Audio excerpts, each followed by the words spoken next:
yeah, just been rowing up for a forage wagon. Bit of a clean-up job this. The fellow helping is losing this land, so today's the last day to get it off.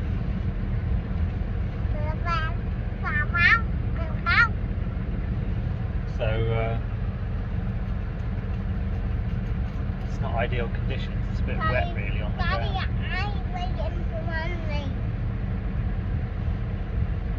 But it's not as bad as I thought. He said it was proper wet in here, but I mean the rakes travelled fine.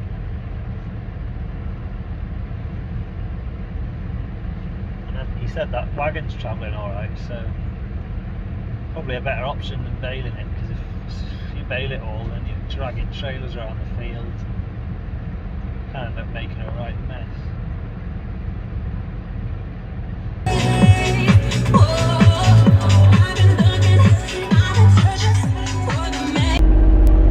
My digger started. I was surprised actually. I brought the jump leads just in case, and started up, no trouble. It doesn't like being left very long, this digger. It's not got a, I don't think the battery's big enough for the load of starting it.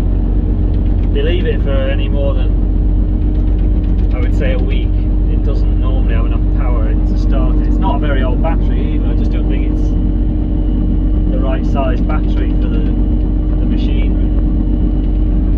So we're just hopefully going to somehow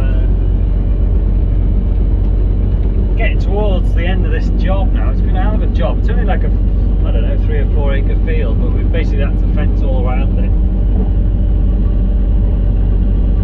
The fencing's not really the big job. It's clearing the old fencing out and hacking all the hedge back that's not been cut for, you know, a decade. That's what takes the time.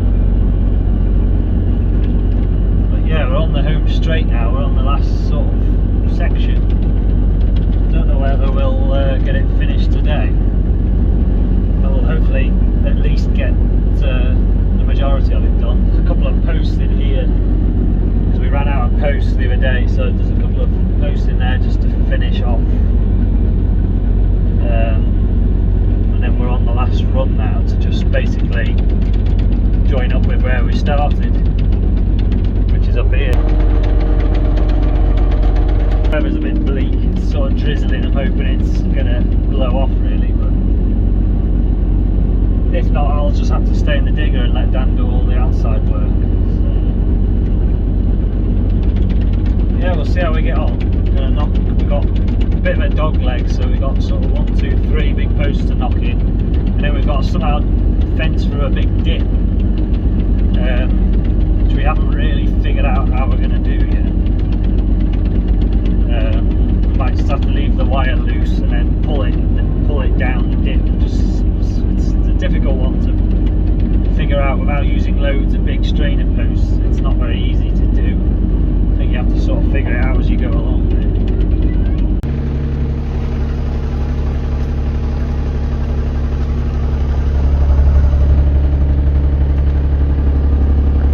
Yeah, we're just on with fencing this dip, but it's living a bit hard to navigate really, because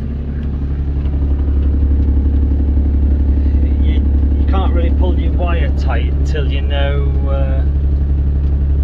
where your ups and downs are going to be.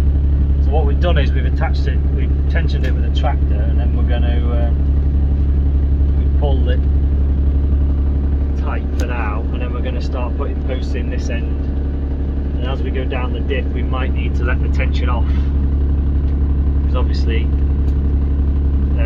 it's going to get tighter as we pull it down into the dip. So I've never done it like this before, but we'll see how it goes.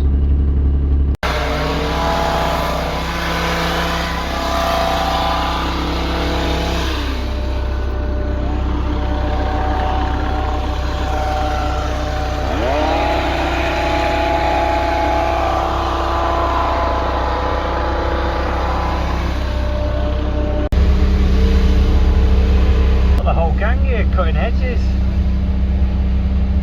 I'm surprised actually. Normally if you suggest cutting hedges by hand, everyone runs a mile.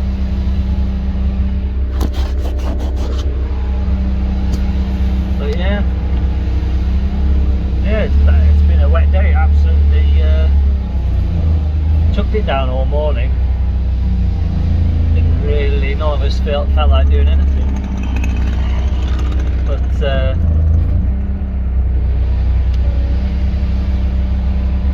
we're off with the beech hedges. We've got quite a few beech hedges here that we've always just cut by hand. I don't know whether you could do them with a flail. Trouble is, I mean, when my granddad was around, he was quite protective over them, and if you ruined one of his hedges, he wouldn't have been very happy. But just out of tradition, we just carried on cutting them by hand. Sometimes I can manage to gather a team of people, and sometimes I just plod along. It was quite late when I did them last year. I think all the leaves were gone off them. But yeah, it's quite a few beech hedges here. There's quite a lot of stuff on them this year. They've grown a lot. Last year they hardly grew at all. So I've got both my brothers. My other brother's come with his hedge cutter, so we've got two. One of the hedge cutters is better than the other one, so they're both fighting over the good one. Oh, they keep moving.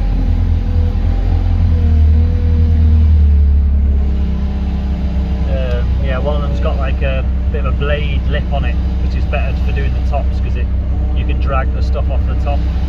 The trouble is, if you just cut it on the top, it all just stays there, and you end up having to rake it off by hand, or leave it there, and it all just goes dead, minging. So yeah. Speeds the job up a lot using this JCB rather than using a ladder. We used to do it all with a ladder years ago. But God, you wouldn't go back to doing that now. We've got one little passageway. There's a hedge alongside the building where we keep the calves. That the passageway is too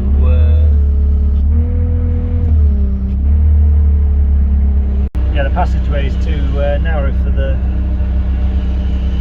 this JCB to get down, which is a bit annoying. We used to have a little dumper truck that you could fit down it, and you could put a couple of pallets on the dumper, and the dumper truck would lift up. It was like a high lift one. That was dead handy, but we haven't got that here anymore. So last year I did it with a digger, stood in the digger bucket. So I don't know whether I'm going to have to go and get the digger to do that, or to see how much we get done. They seem to be cracking on.